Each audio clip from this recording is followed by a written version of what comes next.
And so any civilization above the 55th parallel, and the 55th parallel is around about there, going across, what would I say, about Canada, really? Yeah, about there. Once anything above there had to move or they died because it just turned into an ice sheet, basically. So you were cut off, the migration stopped. And so you had a small group of individuals that did come down and survive in what would be pretty much Florida these days. And the rest all died out or returned back over the land bridge. Then, once the glacial maximum receded and that ice removed, then people started to flow back in, and you had South America colonized about 15,000 years ago. Of course, wherever we go, the mammals disappear. And that's, of course, a big list of mammals that disappeared from the American continent almost instantly about 15,000 years ago, once a majority of human species did migrate in there. Saber-toothed cat would be a very famous one, and my favourite is the yesterday's camel. Now, onto the Pacific Island migration. So this is the final migration, really. This is the last sort of hop, the last place to colonize for humanity. And it only happened as recently as 3,500 years ago. And it was all to do with actually one group of people called the Lapita people out of Papua New Guinea. And here's a nice map of where they traverse. They came out of Papua New Guinea, colonized the Solomon Islands, then Vanuatu, New Caledonia, and then all the way into Samoa and Tonga and so forth. All around between, yeah, you've got Papua New Guinea, Solomon Islands, 3.5. You know, they did take it a little bit easy. They didn't take it too fast. 3,000 years ago, Fiji, Tonga, this sort of area, and then the whole thing completely settled by 2,500 years ago. Now, New Zealand is said to be the youngest country on Earth, and humans really only got there about 800 years ago. Highly, highly debatable topic. When you talk to any of your tour guides in New Zealand, don't be surprised if they might disagree with me. Okay, it's highly debatable. But about 800 years ago is what the evidence is suggesting at the moment. Now, theories of how New Zealand was settled are also highly, highly debatable. Don't ever get into an argument. It'll go on forever. Basically, they say they arrived between 1200 to 1000 AD. Okay, so about then, the evidence suggests 800 years ago, but, you know, they push it back a little bit further than that. And they think that they came from somewhere in this triangle, from Hawaii to Tonga to Tahiti. Somewhere in here, that's where they came from and migrated down into New Zealand. Of course, these are the Lapita people who have evolved over, let me see, maybe 2,000 years to be Maoris. The Maori people have an oral myth of how they came to New Zealand, and it's quite a nice little story. And if you're ever up the very, very top of New Zealand, they have replicas of the canoes and so forth that they think that he came across in.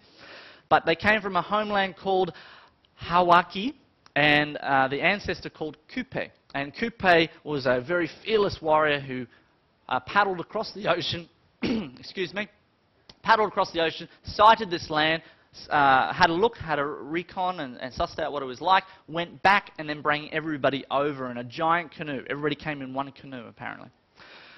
Now, of course, the latest research seems to suggest that this is not true, that they came slowly over a large period of time, canoe after canoe. And this seems to be the most viable option because the Maoris were warring tribes even in New Zealand. So it makes sense that maybe they came over in different tribes, different places in New Zealand, and of course the warring would still continue. Now, the recent discovery of artifacts have dated to being 1200 AD. So that's the oldest piece of artifacts, and that actually is right. That's a photo of Christchurch. This is Christchurch right here. This is Akaroa. And just in this spit here is where they discovered an ancient woven cloak, which has been deduced is actually Kupe's cloak. But, of course, that's probably a little bit of a stretch.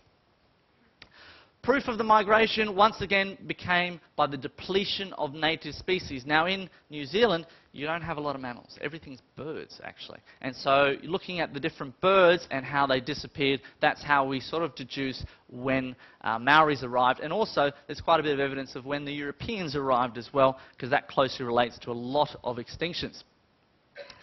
The diet among the Maoris, basically they started at the biggest bird, the moa, and they just ate their way down to the smallest bird as they all became extinct. And how we know this is you have middens. This is a very sort of Micronesian, Aboriginal trait, is that they'll eat seafood and they'll deposit the shells into a pile.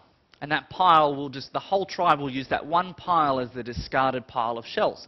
And of course, we can come along and we can excavate that pile and we can work down to older and older. And as we work down that pile, we find the bones get bigger and bigger and bigger and bigger until the very start where they're all big moa bones. So basically, they just slowly ate through all the wildlife of New Zealand.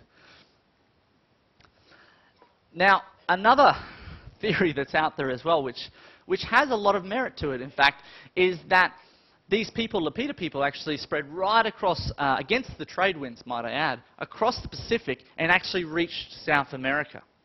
And they picked up some kumara, or sweet potato, and then they travelled all the way back to New Zealand. The evidence for this is the sweet potato, the kumara, which is a mainstay of Maori culture, and still to this day is found in nearly everything on the restaurant menu. This is a native plant of South America, and it only arrived with the people. So they tend to think that yeah, they might have got all the way to South America and then came all the way across. That's one big of a sea journey if they did indeed do that. Now the bird extinctions, I'm not going to read that out, but basically it's about 300 species straight away when the Maoris arrived became extinct. And then you had the European migration into New Zealand, of course. Now, I normally touch on the Australian migration, the European migration, but of course, Mr. Tallboys went all through that, so I've skipped that out. We'll just go straight into the New Zealand one. Abel Tasman in 1642, and then we had the British colonists in 1840, self-governance by 1853, and here's a good one. In 1893, New Zealand becomes the first country in the world to grant women the vote. New Zealand's like, as Australians, we make a lot of fun of New Zealand, okay? We have to. But as Americans and Canadians and so forth, of course, it's all just a nice little humorous thing. But you've really got to give it to the New Zealanders. That in a lot of things, they were the first, and every other country followed them straight afterwards. So they're quite progressive. Now, the bird extinctions, once the Europeans arrived, numbered in about 450 extinctions. Okay, and that's only in the last 150 years or so. It's quite amazing how much. Now, these extinctions from Europeans, in fact, were not due to the Europeans eating them. It was due to the Europeans introducing other species, and this was the biggest downfall for New Zealand. New Zealand had an amazing ecosystem that we thoroughly destroyed by bringing in a whole heap of animals. And there was actually a society called the New Zealand Naturalist Society, which decided that there wasn't enough things to shoot in New Zealand. So they brought in everything they could possibly think of from Europe to shoot, and they set it all free. And of course, that killed a lot of the native fauna. Here's an interesting one as well, which I picked up the other day. The Chinese tax. And this is, of course, just getting into the very last bit of modern migration, of course, into New Zealand. And I'll read this. This is quite funny. Although Chinese immigrants were